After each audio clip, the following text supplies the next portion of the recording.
So without further ado, we have John Moracho here to talk about preventing spoofing in your company. Yeah. All right. Thank you. Security extraordinaire. Thank you, John. Thank you very much. Thank you, Kevin. And thank you guys for coming today. I really do appreciate it. And I want to appreciate Signature for having us in the building today. We really do appreciate you offering a space for us to do this. I do feel like I've been set up. I mean, you know, I have to follow Kenny now. And I can't play guitar. I can't sing. I'm that funny. I can't dance. You probably won't like my accent. But now I gotta follow Kenny. Usually it should be the other way around, Kevin. It should be the other way around. We want to leave tonight on a good note. I don't want to depress everyone with spooking them about emails and the bad guys that try to get into our networks. But now everyone's going to go home scared and depressed. But we have ways to prevent all of this from happening. So let me get my slide deck ready. I feel like I need some music in between now to get this going. But oh, and the other thing I noticed, we can talk about this. I have Kali Linux here. I'm studying for certified ethical hacking, and it said on your slide deck the WEP password for the Wi-Fi. If you guys are still using WEP, you should change that to WPA2. Because I could crack that WEP password probably within 5 minutes right now if we wanted to. Well, it used to be you'd have to enter all the commands yourself and start up your network adapter in monitor mode, and you start sniffing the air packets. And then we'd also start to try negotiating back and forth with the access point, and they'd send us these IVs. It's an acronym. It's an IV. I don't even remember what it stands for, but it's basically part of the negotiation process between WEP and the client. And once we compile enough of these, we can crack the password. So WEP is very vulnerable, and I wouldn't suggest it. Maybe if we have time at the end of the meeting, I'll fire up Kali Linux and we could hack it for them. Because he erased the password. It was on the board here. We might need it again. I was a little worried about people being able to hear you, but I realize you're from New York. But if any of you can't hear back there, please, bring your chairs let out. me know. And if you want to run me out of the room, just give me a head start. I have to press the elevator button, and we're on the 14th floor. So I'm going to need a little bit of time to get a little running head start in this elevator to get up here. Because I know a lot of you probably call me a damn Yankee. It's okay. I'm used to it. I've been down here in Charlotte for 11 years. I've heard it all. Let's see. Okay, this is the presentation that I wanted to give you guys. This is blocking spoofed email. And blocking spoofed email is very important these days. And up until recently, it wasn't something that could be prevented easily. And now it can be. Back in the day, what would happen is people would send viruses in. People would send you a virus, and it would be in the form of a picture or in a Word document or just a simple link. And what would happen is you would get it, you would click on it, and before you knew it, you get pop-ups. You have pop-ups, you have, hopefully that's just the extent of it. But over the years, instead of it just being somebody who wanted to do something fun for themselves, just to prove they can do it, now it's becoming something they do for monetary gain. They're trying to steal your credit card information. They're trying to steal your data. If you're starting a company and you have a good idea and a good product, they want to know what it is. The movie industries get hacked. They want to find out what new movies they're making. They'll install whatever they can. But because time has evolved, and now antivirus has kind of caught up to the point now where they're not sending viruses through right away because we'll probably catch them. Back in the day, companies would rely on one antivirus vendor, and they'd ask each other, well, who do you use? What's the best antivirus vendor to use, and which one do you like? And I was fortunate enough to work for a company called Sabari Software, which was established out on Long Island in New York. They didn't really make a breakthrough in innovation. What they did was they made a great business deal, and they partnered with all the major antivirus vendors out there. So we had Sophos, Kaspersky, Norman, Symantec at one point, maybe about half a dozen of major antivirus vendors. And they all agreed to work with our product, and every mail that came in would get scanned by every single one of those vendors. So maybe one guy didn't have the definition file, but the next guy did. And they were coming together to work on this project with us. But at the same time, they were competing in the public market for their own shares against each other. But in this one product, they all worked together. They kind of set an example. Microsoft soon bought the company. The day Sabari Software was going to go public, Microsoft came in and said, well, hold on a second. Before you go ahead and sell the company to the market, to the public, let us buy it all. So the company ended up getting purchased by Microsoft in 2005, and that's how I ended up working for the company here in Charlotte. They said, we'd like to keep the technical guys, and if you'd like to keep your jobs, we'd like to keep you, but you have to move to one of our hubs. So me coming from New York, my family being on the East Coast, I really didn't want to go too far. We could have gone to Seattle, where it's cold and dreary and rainy and depressing and expensive and, 2,000 miles away from home or more. And, or Texas, I'm not opposed to Texas, but it's kind of dry and brown and flat. But when we saw Charlotte, we said, well, this is beautiful. It's only 2 hours away by plane back up to New York. It's full of trees, grass, parks, rolling hills at the base of the foothills of the Blue Ridge Mountains. So we fell in love with it. We said, we're going to come here. So we came here, Microsoft took over the product, and since then, everyone else has been following suit. They're not just using one antivirus vendor, they're using multiple layers and multiple vendors to protect against the viruses. So instead of getting viruses in your email now, what they're doing is just spoofing the email. And if you don't know what spoofing is, it's basically pretending to be someone you're not. I was going to ask you quickly define what spoof is. Is that the addresses and then anything inside, or is that a virus? Spoofing is basically pretending to be somebody that you're not. So you might get an email, and it might look like it came from your mom, or it might look like, more importantly, if you're working, it might come from your boss. And it has instructions in there to tell you to do something. And if you think it's coming from your boss, you might not hesitate to do it. You might just go ahead and do it, whatever it is. So that's the threat here. It's hard to determine if it's legitimate or not. So how do you prevent it? Spoofing is, also they call it phishing. Like a phishing attack will incorporate spoofing, pretending to be somebody that they're not. It's usually somebody that you know. So what is a spoofed email? It is an email that appears to come from somebody who it is actually not. But you'll also see this, and the most common examples are, and you all get spoofed emails every day, we all do. If you get an email from Best Buy or Belk or Macy's or any of these mailing lists, they usually say, do not reply, because they're not really coming from, my rewards at Belk. That's not really who it is. It says that when you open up the email. But what happens is these companies will get in trouble if they start sending out tens of thousands of emails all at the same time. Because we're all on the list. And they want to get out the email to everybody. As soon as they hit that trigger and they send that email out, this starts raising alerts. Alarms start going off. Whoa, is this some kind of an attack? Is this a mailstorm? And when you get that many mailstorms, it seems like spam. And it could be malicious. Because usually bad people will do that. They'll start to try to get you to click on a link.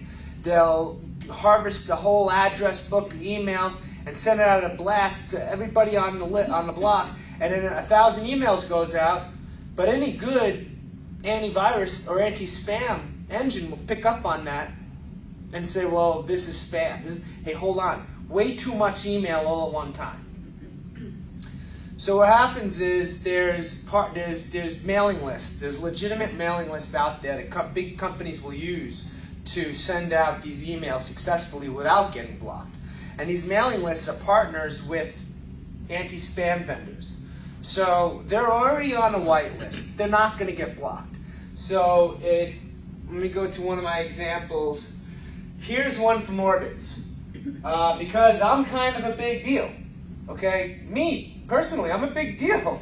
So, okay, cool. I don't feel like a big deal all the time, but you know what? Orbitz is telling me I'm a big deal, and they're going to save me up to 50% to probably get there. And I'll go. I'm in. You know? But that's because I've used Orbitz before, and I signed up for their mailing list. And this is a spoofed message.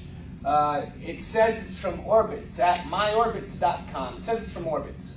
So I knew who they are. I used them before, and it seems legitimate. But it really isn't, and I'll explain why in a second. It's acceptable, though. We can say that's acceptable, because I did sign up for it, and I did business with them. This, on the other hand, is not. My boss, I call him Boss Man. His name is Boss Man McGee. That's the boss of my company is Boss Man McGee. And look at this. Outstanding balance. It's from Boss Man McGee. Okay. Hello, John. Please address the outstanding bill for the services that were done in our server room last night. The company was Acme Rack Services, and we owe them $12,000. Please find a purchase order in the system. We need to get this paid in the next 2 days. Thanks, Boss Man McGee. Well, you know, I start freaking out and saying, well, what did I miss? All right, all right, no problem. You told me to pay it, I'm going to pay it. These days, a lot of people won't pick up the phone anymore. You know, I used to yell at my wife. She didn't call her mother. Call your mom, pick up the damn phone. Nobody calls each other anymore. Everyone has this out here. It's a phone. They're not even using it to talk. They're all sitting here typing on it. Why not just pick the damn thing up, put it to your face, and say hello? But they don't. So this kind of thing can happen. Now, it is not from my boss. This is not from my boss, but it looks like it was. Now, how is that going to work? How are they going to trick me into sending $12,000? Well, a week earlier, they sent me another email, and it was not from Boss Man McGee, but it was from Acme Rack Services, and it was an invoice. And it had a billing, and it had an account number, a routing address for me to send the money to. But I ignored it at the time because I didn't really know anything about it. But now my boss is telling me to pay it. So this happens, and it's pretty dangerous. I work for customers at Microsoft where this happened to them. And it could be, this is just one example. You could be as creative as you want on how you're going to trick someone into doing that. If you can pretend to be someone else, just imagine the possibilities. How do we know that it was spoofed? If you look at the header of an email, there's a couple of fields in here to pay interest to. The from field is what everyone thinks it really came from. Okay? Orbitz at myorbitz.com. That's what you see in Outlook. That's the part that they changed. That's the part they want you to see. That's the part that could say Boss Man McGee. Or it could say your brother's name or your sister's name. What we're looking at is down here. I know it's a little hard. It's at the bottom of the screen. It's a little bit, let me see if this works. It's not really, I'm trying to do a magnifying glass thing here. There you go. So the return path, if you're lucky enough to get that in the header, it's not required, but that's actually what the real email address is. And as you can see, it says orbitz.4885 but it's not an Orbitz name. It's their mailing list company's domain name. And that's who Orbitz uses to send their bulk mail out from. So half of the time, this spoofed email is acceptable, but then at the other times, it's not. So what do we do about that? We're going to let these emails into our organization because we want our coupons from Best Buy, we want our coupons from Orbitz, but we also don't want people like Boss Man McGee scamming me out of $12,000. So we have a few ways to prevent that. I know we're going to get a little bit into the technical stuff. I'm trying to keep this as easy to explain as possible. But there's a difference between a return path and a from field. Like I said, the return path is the actual email address. We saw that that was the mailing address of the bulk mailer. If you're sending a message, you could send a message through Telnet. If you guys are familiar with Telnet, you could log in through Telnet, connect to the mail server, open a session, and then start manually sending an email like that. Or you could just be like everybody else and use Outlook, and Outlook will do that. But basically, you log into the server, you say mail from. This is the actual email address. So I'm saying it's me. It's john@moracho.com. If I don't add any other sender information to that, it's going to say it's from me, and it's going to look like it's from me. I'm not trying to change it in any way. But we could also use, I could add some more data to that, which would be the from field. And that's what you see in Outlook. So it could be a very pleasant name. I'm not going to say it's spammer at spammer.com. I'm going to say it's, Orbitz or Macy's credit card company. These two fields are considered the P1 and the P2. And we use those as shortenings for the RFC. The P1 is the actual email address. The P1 is the one it actually came from. And the P2 is what you see in Outlook. And that's what's spoofed. That's what you see, the P2. If all you enter is the P1, then that's what you're going to see in the P2. But if you want to spoof an email, you're going to start off with the P1, and then you're going to go ahead and change the P2 to trick everybody. And all it is short from the RFC 5321, which is the P1, and the RFC 5322, which is the P2. But we never say that when we talk about it. It's too long. We say P1, P2. So, as I said before, if they decide to change the look of the actual email address and spoof it, then they would enter the following information. They would start off with mail from john@moracho.com. That's me, the hacker.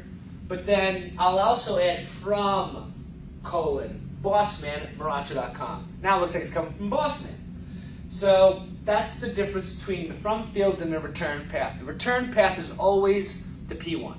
The return path is always the exact email address it came from. Why do people do it? I kind of already explained why people do it. There's two reasons. Orbitz, they have a mailing list. They send out lots of emails to a large audience. There's a good chance it's going to get caught as spam. So they use third parties to send the mail. And it'll get through to your inbox. And you can decide how you want to handle it. Either unsubscribe, read it, throw it in a junk folder. That's up to you. But you signed up for that email address. You signed up for that list. Or maybe someone signs you up for it. But at least you can unsubscribe yourself. There should always be an unsubscribe button at the bottom of these things. And if there's not, then they're not following the law. If you're sending spam mailing lists out to people and soliciting them for your business, they have to have subscribed for it themselves. And if they want to unsubscribe, you have to have the link in the bottom of that email or somewhere in that email for them to unsubscribe from. Otherwise, they're not playing by the rules. They're not playing by the rules to start with. Well, so why wouldn't the unsubscribe link be the place you go to if they wanted you to go to? If it's something, if it's a legitimate company... No, I'm saying this is not legitimate. This is... If it's an illegitimate company, they'll try to pretend they're legitimate, and they'll even put an unsubscribe link in there to make you believe it's legitimate. I know, and they'll put it there and it'll probably link it to a malicious website. There you go. So it's very hard to determine just by looking at the email. They can do all these things to trick you. And just an average user, who's going to go into the header of an email? Every time you get an email, are you going to go into the header of it and start looking at it like this? No, it's ridiculous. You can't live your life like that. You're going to end up wearing a tinfoil hat. You're going to be paranoid. You're going to think everyone's out to get you, and you're going to waste all your time. So my solution is just block the bad ones and keep the good ones. With that in mind, will the rules, if you go in and say if it's from this particular person, is it going to reroute and say if it's from Bossman, shows that it's from Bossman but it's not, is it still going to send it to another folder? You could set up a rule like that, but then all you're going to do is you're going to end up with a list of rules. I've seen people try that approach, and when you try that approach, you end up with a never-ending list. And it just keeps growing and growing and growing. And then before you know it, there's going to be legitimate emails on that list. And legitimate emails will start to get dropped. And you don't want to manage a list that size. It gets cumbersome. Very cumbersome. The solution is to implement some technologies to block the bad emails, and then you make a short list of the good ones. So if I'm your IT guy at your company, and you guys are complaining about spam, or you guys complain, I say, okay, listen, we're going to block all this stuff. All right, so say goodbye to your coupons at Best Buy. Say goodbye to your coupons at Belk. All right, you shop at Victoria's Secret. Enough. All right, if it's not business related to our company, sign up for those mailing lists on your own Hotmail accounts. That's my personal belief. But then, of course, you're going to get the CEO of the company to say, well, I want my Orbitz travel deals because I plan on going to Cancun next week, and I don't want to pay an arm and a leg. Meanwhile, he's making more than everybody in the company, but he wants his coupons. So the solution is whitelist the good ones. Block all the bad ones, block all the good ones, and then make a short list of the white ones, and then the good ones that you're going to whitelist. If you're an email administrator, do it at the user level or domain level? So you have to find the domain level would be the mailing list level. Like who's sending out the mailing list for, let's say your company is in construction, and they do want the emails from Home Depot or Lowe's. Because it's kind of relevant. They're partners maybe. You just find out from Home Depot and Lowe's who they're using to send the mail out from, and either whitelist their IP address or their domain that they're sending out on behalf of. But it should be business related. People shouldn't be getting emails from Orbitz at their office if they're working for, if they're not in the travel industry. You shouldn't really get those emails at work. It's personal email. And you're just jeopardizing the company's security by if you're allowing those, then you could potentially be allowing everything in. But then what I'm going to explain to you today is we're going to block it all. And you're not going to get any of this stuff. But if you do need some of it, we'll just make a short list of a whitelist instead of making a giant list of all the bad ones. Because they'll just keep changing them, and they'll just keep making new ones. And it's going to be forever. All you're going to do is spend your life trying to catch up with all these, like, put them on my block list, right click, put them on my block list. You're just going to do that all day long, every day, and this is going to, it's time consuming, cumbersome, and God forbid if the IT admin had the responsibility of doing that, that's all he would be doing. So you might as well just hire a monkey to sit there and click block all day long. So the three technologies that are out there are SPF Records, DKIM signatures, and DMARC records. And I'll go over those individually. What are these things that I speak of? The SPF Records is something called Sender Policy Framework. These are all open source, free to use technologies. DKIM is Domain Keys Identified Mail. DMARC, Domain Message Authentication Reporting and Conformance. So SPF, the Sender Policy Framework, I'm going to go into each one of them in detail, but SPF is basically a list of IP addresses. So if you are sending email and you have an SPF record listed in DNS, I can look it up. So let's just say it's supposed to be coming from Lowe's.com. And, oh, look, Lowe's.com does have an SPF record. It should list, Lowe's will list all their IP addresses of their sending mail servers. And if this message did not come from one of those IPs, well, then somebody's spoofing their mail. Pretty simple. If it didn't come from an address listed by them, then it's not from them. And all they got to do is go into DNS and create a list of their IPs that they're sending the mail from. Okay, so now we know. If it's not from that IP, it's not from you, it's spoofed. We can throw it in the garbage. Next is DKIM signatures. What that does is it basically creates a hash of the email. As the message gets created, as you type it in, you hit send. It might have 451 characters, a graphic, and then some of it's in bold text. That gets hashed, it has a unique hash, and it gets stamped into the message header, like I showed you earlier. and it says this message has been hashed by DKIM. If you receive it and the hash doesn't match up, this message has been modified.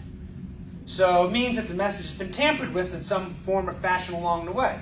So maybe it did come from one of your IPs, from one of your designated mail servers, but somewhere along the way it got intercepted and modified. Well, then this will let us know, and then we could put that in the trash can if the hash didn't match up, if the signature is incorrect. And then the last thing is DMARC, Domain Messaging Authentication, Reporting and Conformance. DMARC does three things. DMARC looks at SPF records. It says, did it pass the SPF check? Did it come from one of their IPs? If not, then DMARC fails. DKIM, did that pass? Is it still intact? Is it still the same message as it was when we received it? If yes, then DMARC passes. And the third thing that DMARC does, which is the most important thing, is it takes a look at that P1 header and the P2 header, the mail from the from field and the return path. If they don't match, throw it in the garbage. So it basically checks everything, plus it compares those two addresses. So even if you're trying to fool me and you send an email and you change the from field, if it's different from where it actually came from, then DMARC's going to catch that and throw it in the trash can.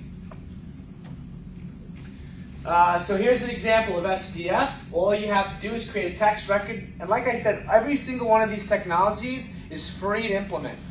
All you have to do is create DNS records for the most part. And SPF, for instance, you just go out there and create a text record.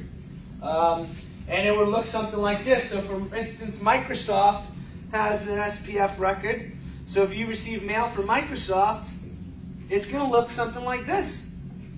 It's going to have a text record under the Microsoft domain, just a text record. It says V equals SPF1 version SPF1, and include these addresses. So some of them are FQDNs, which do resolve to IP addresses. You can look those up, and they resolve to a bunch of IP addresses. So instead of listing 20 IP addresses, they just put an FQDN in here. But then at the bottom of the record here, you can see they have a lot of IPs. So they have them under SPF-A, SPF-B, SPF-C, and they all resolve to all their IP addresses. And then at the end, they also have Hotmail and then some single IP addresses. These two, don't forget these IP addresses. So they just basically covered all their grounds. They said, this is every IP address that we'll ever send you mail from. So if you receive a mail from Microsoft, it's coming from one of those IPs. And if you receive the mail and you don't get it from one of those IPs, someone's spoofing them. Yes, sir. I thought the IP address would be a bad point of this, and the reason is two things. Number one, it's easy enough for me to go on in the dark web and send you an email, and it looks like I'm in Czechoslovakia. Yes. That's trivial. Well, if I can change it to be something that's invalid, then I can change it to be something that's valid as well. So now you can try. You can't really route fake IP addresses across the internet. You can try, but it won't work because if you don't own that IP address, it'll conflict with other IPs on the internet. It's a giant network, and if their IP is already on the network and you fire up the same IP, there's going to be a conflict. But so coming from the service provider side, kind of one of the things, this is the biggest pain in the neck for when you're converting from one ISP to another that a lot of people forget about. So what will happen is, and I kind of live in this world a little bit as far as what happens there, but a lot of people out there are using things like GoDaddy, but a lot of people are actually using their service provider as well, and they've got their own Exchange servers or whatever. And one of the things that seems to bite us in the butt more often than not is, I've got @mycompany.com registered. I switch service providers. I don't go in and put Reverse DNS or SPF records in. And what will happen is then all of a sudden, hey, I can't email these Google users anymore or this business because they're doing a reverse lookup on you. They don't see you as being valid, and then emails just start dropping. And then you get put on blacklists too. And then you're up to create. It's a pain in the ass to get off those lists. but it's probably the most missed. It's thing good, when it comes to but it's also rudimentary. It's kind of rudimentary, and I'll show you why. It's not so they can't spoof the IP address. So what they'll do is, let's just say I'm the bad guy and I want to spoof Microsoft. Well, what I'll do is I'll create a domain name and I'll call it spammers.com. And my IP address might be, 6.6.6.6, right? The devil's IP address.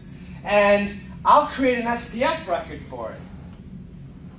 And then I'll say, when you receive mail from spammers.com, it's going to come from 6.6.6.6. And that's valid, because if they do a lookup from it, they're going to say, wow, it came from spammer.com. Spammer.com registered 6.6.6.6, and it's from them. So all of a sudden, SPF Records passes. Now the trick is SPF only triggers on the P1 header. Okay? So that's the problem. So they can still, at that point now, pass SPF and then switch to from field. So now they just passed the validating. They've passed one of our safeguards. They just passed it, but they still changed that damn P2 header, and it still looks like it's coming from Microsoft. So now they're passing SPF Records, and it's still got it in my damn inbox. All right, so that's why SPF does not work by itself. That's why you need the other few technologies to go along with it. Again, it works. SPF only checks the P1 header. So they can't say that they're Microsoft.com in the P1, but they can say that it's spammers.com in P1. And they can create a valid SPF record for it and pass SPF. And then simply change to P2. All right, so now we're kind of back to square one again. Now what do we do? Well, all right, let's go to DKIM and DMARC. What can we do with them? Well, DKIM, like I said earlier, takes a snapshot, takes the email, runs it through a hashing algorithm, and creates a hash for it. And then they put that hash into the header of the email, and it'll look like this. It'll say DKIM signature, version 1. The algorithm they're using is SHA-256. The condition is basically how strong they're hashing it. Are they hashing it 1 time, 2 times, 3 times? How complex are they getting with this hash? Relax is fine. The D is not the domain. It looks like a domain name. It is a domain name. It's a field used to look up the public key. So when they hash the message, they're using a private key. There's 2 keys. There's a private key and a public key. I'm the guy hashing the email. I'm the guy encrypting this damn email. I have the private key. If you want to decrypt it and make sure it's valid, you need a public key that matches, that unlocks it. So I don't ever give you guys the private key, because I don't want you guys hashing my mail with my signature and making it look like it's valid for me. So I always keep that private. It's a private key. But I'll publish the public key for you guys to decrypt my messages with, and I publish that key in DNS. And the way you find it when you receive the message is by looking at the header. You're looking at the D field and the S field, which is the selector. And this could be anything. It could be any domain name, and it could be any name for selector. Selector 1 is just a very easy way to remember it. The H field means what's getting hashed. They're hashing the from, the to, the date, the subject, the message ID, the content type, the MIME version, and they're hashing the body. So those are all things that they're hashing when they compile this message. So what happens a lot of times, this is what you want to do last. You want to hash the message last before you send it. Because sometimes people hash it, it gets sent on its way, and then someone has like a signature, like a disclaimer on every single email that goes out. This email is private property of company X, Y, and Z. Please, save paper and reply via email. That signature gets put on after this, it's going to fail because it just got modified after the fact. You want to hash these messages at the end of transit, at the end of the line, right before it gets delivered. And then it'll be a true, accurate hash of the message. And then here's the hash. Okay, it's a bunch of random characters. It looks like random characters, but that's the hash created by the private key. Here's the hash for the headers that got hashed, and here's the hash for the body, B. BH is the header, and B is the body. All right, so now we're creating integrity for the email. And we can at least know if someone's tampering with it once we receive it. So we know if it's been tampered with at that point. As I said, there's a private key, and now we got to find the public key. How do we find the public key to decipher these messages? Well, you typically don't as an individual, but your server will. Your server needs to know how to get it. So your server is going to look up that S field and the D field, and they're going to create a DNS query. They're going to take the S field and the D field, and with this syntax, you can look it up. And you can look it up using DNS or DIG, whatever query you want to look at. You can go to MX Toolbox and look it up like that if you'd like. But so if you know what the S field is, dot _ domain key, dot what the D field is, you'll get the public key. And now you have the public key, and you can determine whether or not this message has been tampered with. So it would look like this. S equals selector1, dot _ domain key, dot, and the D field earlier was mcras.com. That's my wife's art director. She has a graphic design firm where she's the art director of, and that's her design firm, mcras Design. So once you query DNS with that, now again, you don't normally have to, but if you wanted to make sure, if you think DKIM is broken, you could at least look it up, and you can check for yourself to see, hey, is it working? But just, I mean, you went over a couple tools to do it, but would you say probably the most user-friendly for people in here would be like mxtoolbox.com or DNSstuff.com? Yeah, any one of those websites that have a graphical interface like MX Toolbox, it would be very easy to look it up. It would be a CNAME lookup or a text record lookup, and you would look at the header, and you'll see that it has the S and the D. And once you know this, is the format, then you can easily look it up on your own. So if DKIM is failing on every damn message, it's quite possible they never published a key properly in DNS. Or if you're the company publishing it and it's not working, you probably didn't publish the key correctly. And you can just check by doing a query by yourself. Your server will do it on its own once you have it set up. And the server software is free also. And this is what it will look like once you receive. Once you use NSLOOKUP or DIG, you type in the command, and then boom, it gives you the RSA key right here. There it is. There's the public key. Now, you're not going to use this on your own to decrypt the message, but at least you know you have access to the public key. It's just a way to verify that it's working and it's published properly, or should be working at that point. It's published properly. That's how they find the public key. It's all in DNS. All this stuff is creating DNS records. There's no cost. Even the software that you run on your server to check the DKIM signatures is free. It's I'll provide the links to everybody at the end on where you can find out where to get that. So quick overview of SPF and DKIM. SPF records and maintains a list of your server's IP addresses, and it's responsible for sending email. And if you receive a message from one of those an IP that's not on that list, the chances are they didn't send it. DKIM signs the message and adds integrity to say that the message hasn't been manipulated on the way out. So far, we're doing pretty good with validating the message, but these idiots at spammer.com, they created an SPF record for themselves. And they're passing SPF. And these guys at spammer.com created a DKIM record. They're digitally signing their messages. So now they're passing DKIM and they're passing SPF. And they're still just modifying that damn P2 header, the one that you see in Outlook. So what do? They just pass 2 tests. And usually that's enough to let them mail into the organization. And you'll get it in your inbox. And it'll still look like it came from Boss Man McGee. So that's where DMARC comes in. This is the last piece of the puzzle. If you have DMARC installed also, and what DMARC does, it simply checks 3 things, the most important things it does. 1, it checks to see if SPF passes or fails. If SPF fails, it immediately fails DMARC. It checks to see if DKIM passes. If DKIM fails, DMARC immediately fails. So the third thing it does, and this is the most important thing, is it looks at the P1 and P2 addresses. If they don't match, it fails.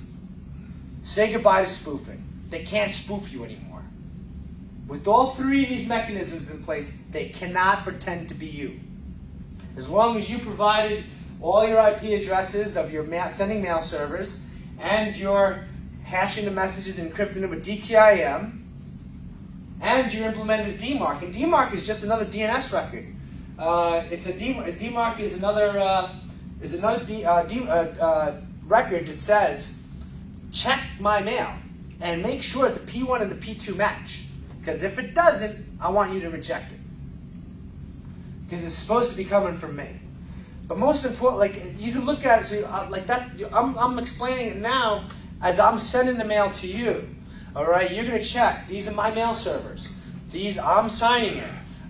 Please check my have a DMARC record published in DNS. If the P1 and P2 don't match, it's not valid from me. But that's if you're receiving it from me. If I want to prevent it also inbound. It'll work inbound to my own organization. So if you work at signature.com, Signature Consultants, and you get and Signature Consultants has every one of these mechanisms in place, someone trying to send it inbound to them will fail these mechanisms, and the mail will get blocked. The only thing that I suggest you do is, since DMARC checks everyone else, and DMARC will fail if anyone else fails, just create a rule. You can create a transport rule. A transport rule is a rule in your MTA, whether you use an Exchange or Domino, Lotus Notes. You can probably, in some advanced firewalls, you can probably create a rule that looks at the header, determination, and says, okay, did DMARC pass or fail? If DMARC failed, then drop the message, because it's the end of the line. It will let you know if any of the others failed, and also the P1 and P2 are different. And if that doesn't match, the mail gets dropped. Well, what happens to the mailing list? What happens to Orbits? What happens to my favorite coupons from, Best Buy? I'm not getting notified anymore about that hot deal on the USB thumb drive that I wanted. Well, like I said earlier, if it's not business related, then keep it out of your work email address. Everyone has a Gmail account. Everyone has a Hotmail account. Everyone has a Yahoo account. Use one of those. Don't use it in your corporate organization. Yeah. Would you front end it with like a spam filter too, you think, previous to getting to your corporate email? Or? Yeah, in other words, I wouldn't just start dropping the messages. If you're going to implement this, the rule that you create is going to look at the DMARC header. And the DMARC header will say DMARC equals pass or fail. And if DMARC equals fail, I would start by saying send it to redirect that message to an admin mailbox, so you can review them. And so if you're reviewing that mailbox, now you're getting all these messages that are spam and or newsletters. And if you're in that mailbox for like a week or 2 weeks, you set up like maybe a month where you're just looking at that mailbox, or you have a couple of guys who take turns looking at it, you can determine whether or not it's safe to say this is garbage, and if there's anything in an inbox that needs to be pushed through, you create a whitelist. So we're not going to create a giant block list. We're going to create a small whitelist to allow list. So if you need that email from Home Depot or Lowe's because they're partners, any partner you might have might use mailing lists. And if you want those emails, find out who the mailing list is and whitelist them. That's basically what all this is saying right here. What happens to those legitimate emails? They're going to get dropped. All right? You don't even have to read that giant paragraph. They're just going to get dropped. So Or, like I said, before you hit the big red button that says delete them all, send them to create the rule, send them to another email box that you can monitor for a few weeks or a month and determine if any of those are actually legitimate or you need them. Because, yeah. What about Tor? Tor? Tor browser? No, the underground. Okay. What about it? Hides the IPs? Yeah, they could hide their IPs, and so you won't. So let's just say we get an email and it came from an IP that's not theirs, and it's somebody else's. If it's not from the company they're saying it's from, we're going to block it. So Tor effectively is ineffective. It helps people remain anonymous. So you might get these emails and you might notice somebody's trying to get into your organization. And you might know that they're trying to spoof your domain. And a lot of times what they'll do is they'll say, well, we want to involve the legal. We want to involve the police, the authorities, the FBI, and we want to find out who's trying to do this. Because it gets pretty hairy. Like I said, you could create an email saying, wire me $12,000. They might have wired you $12,000, and now they want to know, well, who the hell sent us this? Yeah, they could look up the IP, but guess what? You're right. They're using an IP through a proxy, through another proxy, through another proxy that they can't trace. So you were with the FBI, so tell us what to do. Well, I worked at the FBI many, many moons ago. I worked at the FBI in 1998 when they were just starting the cybercrime division. And they were getting inundated with credit card fraud. That's when a lot of online transactions were starting to happen in the late 90s. And that's when they decided they needed a group to start fighting against it. I worked for the FBI, started off in the mailroom, and then I worked my way up to the electronic surveillance unit. And in the electronic surveillance unit, I achieved top secret clearance. But I wasn't working in the cybercrime division. I wanted to. But the only way they would let me in the cybercrime division is if I had a college degree. And I, at that point in my life, didn't have a college degree. I then decided because I couldn't get into that group, I left the company to go pursue my career in IT. And I went to Bell Atlantic. And Bell Atlantic was at the time offering tuition reimbursement. Wow. So I was able to study computers through Bell Atlantic. And Bell Atlantic was able, and that's when but I didn't just go back to college. I did start going back to college, but then I also took up the computer boot camps, what I call them, where I went out and got my MCSEs, my certifications, my Microsoft certifications. I was studying for Cisco certifications, and that's when I was able to find a job very quickly. Because as soon as I got my I was studying just computers. If I had stuck it out with college, I would have ended up waiting a couple more years to graduate before I found a job in my field. Instead, I got my certifications in a year or a year and a half, and then I was able to start hitting the field and getting hands-on experience. So when they get involved, if the FBI gets involved, they're not always going to find this person. Well, just to kind of give you, so one of my hats that I wear is super admin of a domain registration company. And we've got 40,000 domains registered. And whenever we have a request to take action, it's usually on a domain that's doing things like this, we'll never take action unless it has to be a true subpoena has to come in. A lot of people think that you might call up whoever it's registered with, do a who is lookup, and contact somebody, but the legalities of it, we'll never take action unless there's a true subpoena that comes from a legal agency. And they have a hard time getting subpoenas from servers in other countries. They can get a warrant to get, so we know that it bounced off a server in Texas. So they might go down to this ISP in Texas, serve them a warrant, and say, hey, we want the logs to show us who connected to that server. And then they'll get that IP address. And as soon as they find out that it comes from New Zealand or even North Korea, good luck getting a warrant to query the servers in North Korea to where it really came from. Yeah, that's where the buck stops, usually. It does, and then it's really interesting to see, though, who the majority of the subpoenas come from. It's not an end user that originated. It's usually a big company.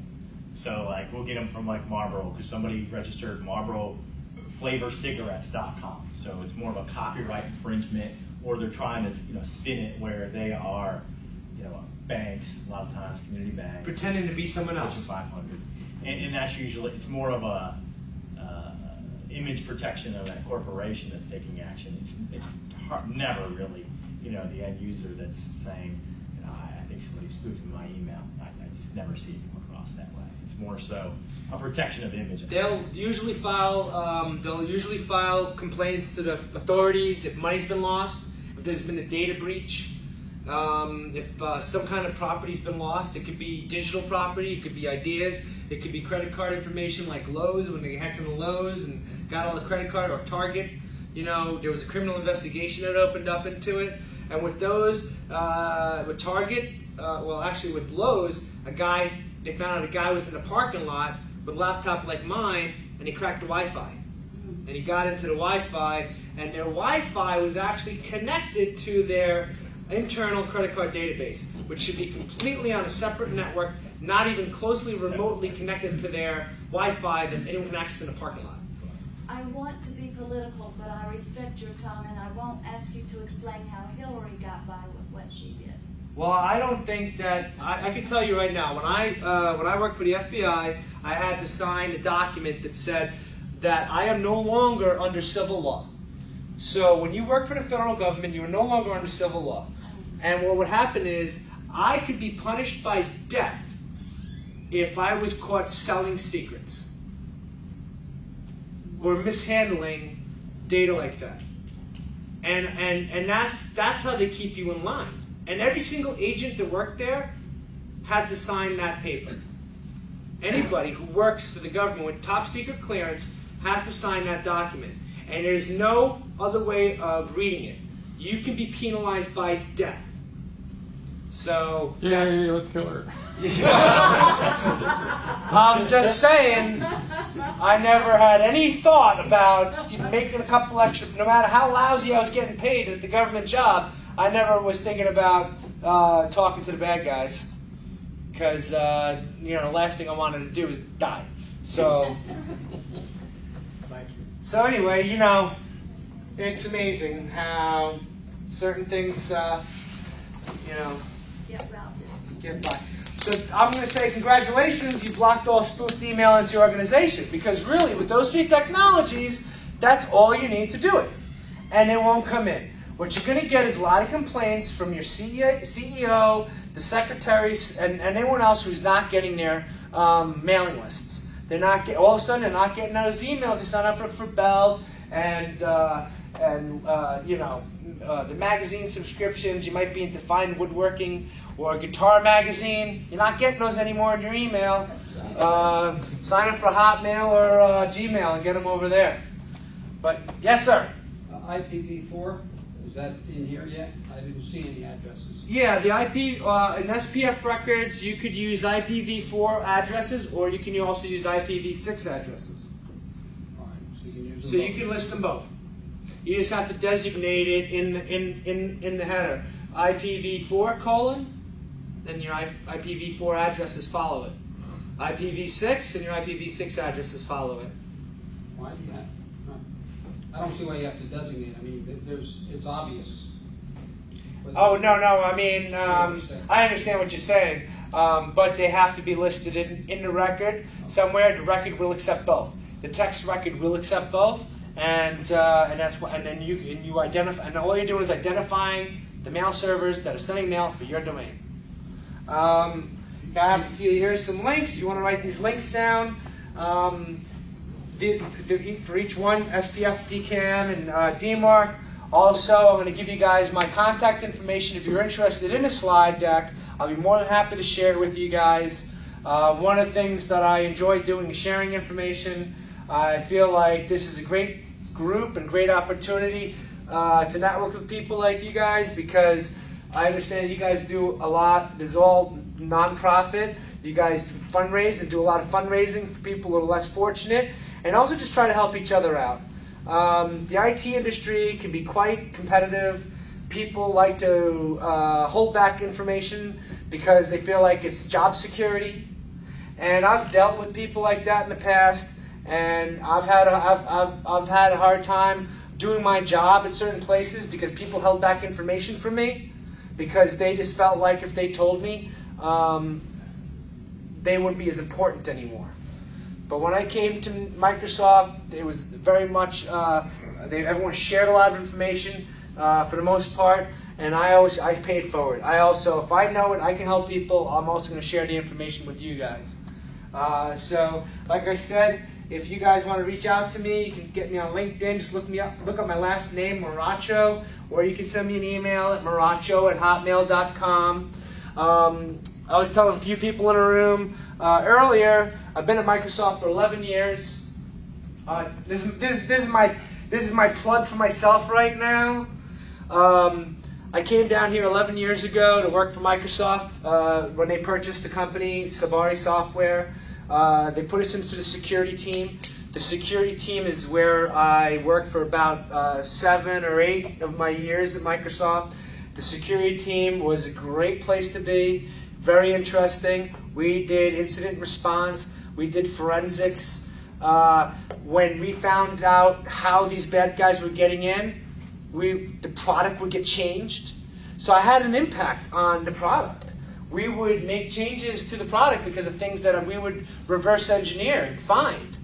And then we would be able to make the product better next time and be ahead of the curve. And that field to me was really where my passion is. And since then, the company's been moving to the cloud. We still have a security group, but it's not exactly centered here in Charlotte. The headquarters is out in Redmond, out in Seattle, and I honestly just didn't want to move out there to go pursue greater opportunities. I like Charlotte. I'm close to my family, and I'm raising my own family here. I have 2 kids, and I love Charlotte, and I think it's great for raising families down here, and I don't want to go. So because my security background wasn't being utilized in the cloud as much as I'd like it to, after my 11 years, I was able to save some money. It's the summer. I was able to do some home renovations, spend some time with my kids this summer, and I decided I was going to look for security-focused work for another company here in Charlotte. So if anybody thinks they know of a role that I may feel suited for, let me know. I'd be more than happy to hear about it, and maybe we'll find out if it would be a good fit. So I thank you guys for putting up with me. Questions? Thank you very much. If anybody does have any questions, I feel like I need Kenny to help me out finish this off. But before anything, if we do have any questions, please let me know. I'll be more than happy to spend some time answering questions. Got one right here. Yeah, we got 5. If you want 5-10 minutes of questions. Sure. If we got, I know there's a couple people that are reading. Sure, not a problem. Sure. We can take a break and then come back with questions. You want to take a break and going to come back? Let's do that.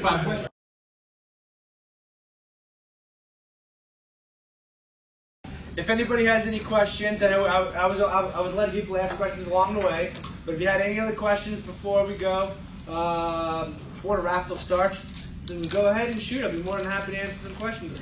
I'll start here. Well, why doesn't Windows roll this into their Outlook, Hotmail, and Microsoft is using it for. They didn't implement everything into Hotmail because people still want to get their newsletters. But in enterprise, their enterprise environment, I was supporting their Office 365 and Exchange Online, and we're recommending all our customers to implement it. So if you sign up for an enterprise account and you want to use the hosted services at Microsoft, you're going to get recommended to implement these, and the guys I used to work with will help you implement it. And I'll be more than happy to help anybody implement it in their organization if you want to learn a little bit more about it. Yeah. I caution people, and maybe you can make a recommendation. On the unsubscribe, I caution people that if they didn't request this, don't click on the unsubscribe because that can be a link to a virus too. Yeah. The other thing I'd really like a standard to be is that if you don't want to be on a mailing list, you send to some mail address with says stop or cancel. Yeah. Because that way, I'm not kidding. You're not risking clicking on a link that is malicious. Even as unsubscribe can be a malicious. Absolutely. You always have to be careful about anything you want to click on. I mean, you can implement all of these mechanisms, but the biggest thing you can do to help people is train them. Like, sit everybody down in the conference room and explain that you can't just wire money to people because you got an email saying to wire money. You can't just give up your social security number to anybody who calls you on the phone and tells you, hey, this is the bank, or this is someone, this is the life insurance company, whoever. You should not be giving up any personal information to anybody unless you've requested some kind of a loan or something. You can't just start giving away usernames and passwords. You can't click on links that you receive. You have to be very careful. The automated systems that are in place to block this kind of stuff are not 100%. And the hackers going a step further and they're calling you at your desk. And because these days you have Facebook and you have LinkedIn, which are two big ones. What people will do is they'll go and look you up. And they'll find out you might like golf, and then call you on the phone and pretend they're affiliated to some golf organization, and over the phone try to manipulate you and get information out of you.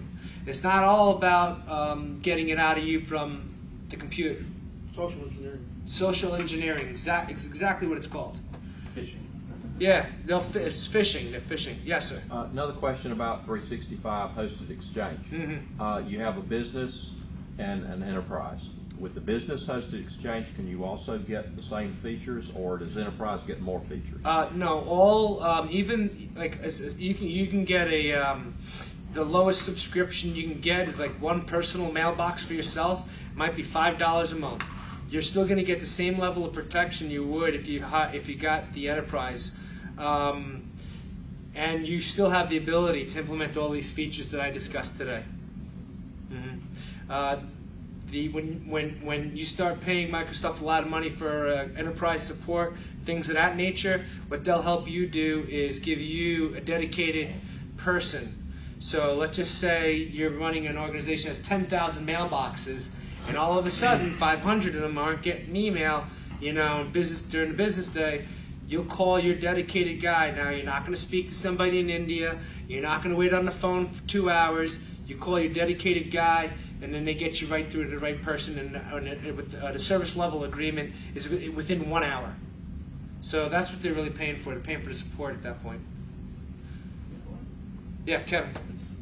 It's sort of related, but I've noticed that using Outlook and maybe even Outlook.com. Yeah. Let's say, like, Dave has 3 different emails.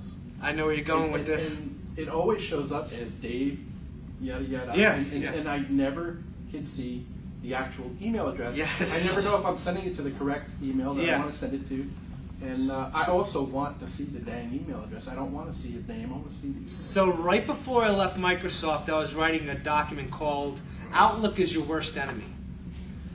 Because what happens is you get an email from Kevin at Hotmail and it says Kevin York. Pops up Kevin York. You get an email from Kevin at Signature Consultants for his work email address, and it says Kevin York. And you really can't differentiate between the two right away. Now, also, what if your company allows you to not only add the Outlook profile for your work, but now they're allowing you to add your Outlook profile for Gmail or Hotmail or your own personal email address. All the work we just did, all the hard work we did to secure down corporate network's email, if now all of a sudden you're just letting them connect out to their own personal mail servers that are not protected, it's all for naught. So that brings up a good point. There really isn't a good solution. My friend who works, they just got caught with ransomware, which is they locked all the company's files, and they couldn't access the data, and they had to pay money. Well, I'm not going to say exactly how they got out of it. A major corporation in the United States paid money to get their files back. And now they're saying just because you pay them money doesn't mean that they're going to be able to unlock your data anyway. Now they're just deleting So it. they ended up getting their data back, but the thing was, the way it came in through a Gmail account. So their company was locked down, but they allowed their people to access Gmail. in a corporate environment. Everybody does it, and they got it through Gmail. Gmail tied to an Outlook client, or just Gmail through the web base, or didn't matter? It don't matter, right? It doesn't matter unless you block Gmail website. Then they can just log in. And what happened to this guy was he went to a party. So someone socially engineered him. The guy went to a party. He must have posted pictures of it or mentioned it on Facebook. Someone sends him a crafted email with the virus attached. And what happened was it was regarding the pictures of the event. So he thought it was someone at the party sending him pictures of it. And he opened it and it affected the whole network. So they didn't. So it was just a zip file or something like that. Well, what they can do now is they can turn known malware and hide it either in Word documents. We've already disabled macros in Word documents so that you can't just click a Word document, open it up, and the macros, because a macro will basically run a VV script, and then that could infect your machine. I thought Word documents were safe. They are, but what the new ones are doing is they're saying, you get the email, it's garbled up on purpose, and then it says, oh, this message might not be readable because your macro is disabled. In order to read the document, go into Word, enable macros, and then reopen it. So they're making you unlock it so that they can infect you. Just hot off the press. IT department in Rochester, New York at 4:26 this afternoon. Someone has the ransomware virus. Please disconnect your computer immediately. Yeah, probably too It late. didn't happen, so another email went out. We need your cooperation at 4:44. Yeah. As soon as we find out who has gotten the ransomware, we can get the computer off the network. Yeah. It happens, and it's happening right now. The poor guy up there is pulling his hair out. I'm glad I'm in Charlotte. Yeah. I don't have to deal with it. Yeah. But and it spreads fast. The head IT was here a few weeks ago, and we had lunch, and I said, where's all this coming from? The first one that hit about 6 months ago, it hit part of our server here. And I discovered who got it. And when I told him, I said, it was so-and-so, he was surprised that I knew. Because they didn't want that person in the company, they didn't want the company to know who did it the first time. Yeah, sure. Then the second time was in our office here in Charlotte. The guy admitted it because he saw something was going on. He disconnected his cable immediately. What did he do? He opened an email that he had no business opening. Right. It came to his work email, but it was a resume for somebody looking for a job. Guess what? You're not in human resources. You're not in hiring. Yeah. But he wanted to see the guy's PDF. Yeah.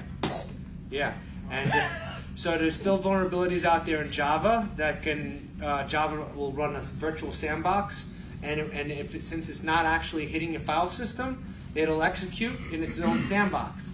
A lot of them run in Java, and now they're using macros again in Word, and they're also making them so that they're undetectable. In other words, it's called 0 day, which is just came out today, and all they're doing is changing the file a little bit so the antivirus doesn't detect it. And as soon as you submit it, the antivirus now has a definition for it. But then tomorrow they'll change it slightly more so that it becomes another 0 day, and it's a cat and mouse game. My suggestion is to my buddy whose company got hit with the the file locker was. He said, I said, block Gmail, block Hotmail, block Yahoo. Don't let any of that email in. You don't need it, right? It's not business related. Let them go home and do it, or let them do it on their phones. And he said, well, we can't. We use some of it. We use Gmail for certain things. I says, if you're going to use Gmail for certain things, then you need to have that on a separate network away from corporate assets. Just segment the network. Yes. Is there anything in Outlook when you have a viewer pane? Does that make you any more vulnerable, having that? Because I know when you're trying to delete an email, if you already have the viewer pane, if you click on it, delete it, and it already opens half of it. There are certain views you can choose in Outlook that'll actually show you the P1 header, which is the actual email it came from, along with the P2. So that might help in determining, but it won't make you more vulnerable. Okay, so I didn't know if you have the email open in a viewer. So if you can choose to open the emails and view HTML information, And what happens is if some of that HTML information is infected and it has code that'll execute using Java, for instance, it'll open up like a web page. You can craft your email to use HTML, and your email will act like a mini web page in your Outlook. And a lot of antivirus scanners will catch that on the way in, but it is kind of dangerous to open up any email in full HTML in your Outlook client. So if you choose to automatically download everything that's in the email and look at it all in one shot, you could be at risk if your antivirus solution isn't what it should be. You could set it up to preview just the first couple of lines. You could preview the first couple of lines, or you could just have it not render HTML, or you could just download later after you kind of got to make sure it's from who you think it might be. There might be a plugin that checks the people and gets the preview, but I'm not sure. Yeah, that might. There probably wouldn't be hard to create one. Yes. When I was working in China, I was really impressed with the Chinese from the standpoint I wanted to tell my Chinese friends that some lady in South America, Central America, had literally 69 children. I couldn't quite remember, but I wanted to, look it up and be exact. And I go online doing the search, and I could feel the web close in on me. And I couldn't find it. I come home, find the 69 children. Yeah, because of the restrictions they have on their internet. They don't allow you to search everything and find everything you would normally find. Yeah, but you could, it's like a game, Trying to navigate the internet in China? Yeah. Yeah, I bet. I heard it's very locked down. A lot of countries, even in Turkey, where they're having that coup, where they're trying to overthrow the government, a lot of people complaining that they don't like the fact that they don't have the communications that we have. They can't send out an email or a Twitter or a Facebook post like we can to let everybody know what's going on. They're locked down, just like North Korea and a lot of other countries too. I was also in the Panda exhibit, and there was a situation of going number 1, number 2, but I wanted to tell my host, what had happened, and so I tried to find the derivation of number 1 and number 2, and it started out Henry Ford. They had the bathrooms, and some guy developed the urinal, and so he called that fixture number 1. And then Henry Ford thought that was great, and then they had the commode, and that was fixture number 2. So you went number 1, number 2. That's the real derivation of going 1 and 2. But I'm online trying to figure that out in the web. Yeah, like, hey. You're lucky the police didn't come and arrest you for indecency. But yeah, no, I get it. I know. They do a lot of that, and it's and a lot of citizens don't like it, and it's causing people to be censored when they're not doing anything wrong. And the internet is a wonderful thing. It allows us to communicate with each other and share information like we're doing today.